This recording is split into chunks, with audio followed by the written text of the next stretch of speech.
Meghan's as insufferable as ever after Princess Kate completely beats Duchess with final blow. Kate Middleton and Meghan Markle had been pitted against each other, especially when the Sussexes were still working royals. It's been nearly 3 years after Prince Harry and Markle stepped back from their royal duties, but the two duchesses are still linked to each other due to their royal husbands. A royal commentator claimed that the Princess of Wales was sending her sister-in-law a message on Remembrance Day. The Duchess of Cambridge joined Queen Consort Camilla on the balcony of the Foreign Office, overlooking the Cenotaph, where wreaths were laid by the king.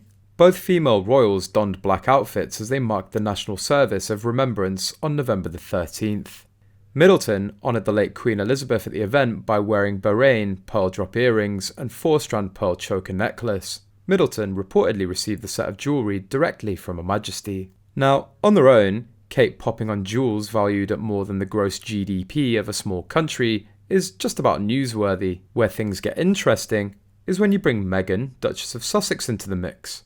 The outlet noted that the jewellery that Middleton wore at the event was given to her. On the other hand, the Duchess of Sussex reportedly doesn't possess any significant heirlooms from the Queen's vault. While the former suit star has some pieces from her late mother-in-law, Princess Diana, she doesn't have any precious trinkets on permanent loan from the royal family's collection. In fact, the only piece of jewellery definitely lent to Meghan by Queen Elizabeth was the Queen Mary Bundle tiara for a big day, but that too has been a source of controversy. Meghan Markle has had a global platform for nearly 7 years now. Meghan's here to promote her poorly reviewed podcast Archetypes, which is about as fun to listen to as a boardroom pitch. It's really about dissecting and unboxing these labels, these tropes that try to hold women back and define women as one note, she says. It's important and okay and perfectly normal to be a multifaceted human being. While Meghan was over here staying in Windsor at the Frogmore Cottage, she put out a request to the Princess of Wales, according to that good source,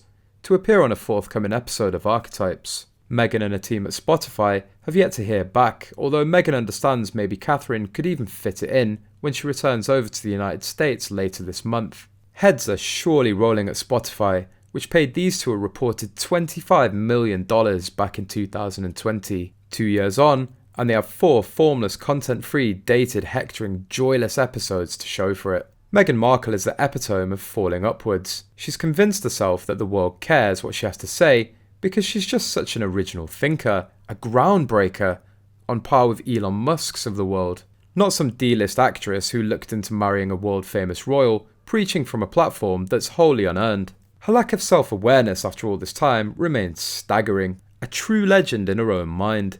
Meghan Markle remains our #1 tryhard, a woman who burns all the bridges she purports to build, an incessant cheerleader of vagaries that have zero practical applications. To wit, the purpose of a podcast, she says, is to open the door for really meaningful conversation.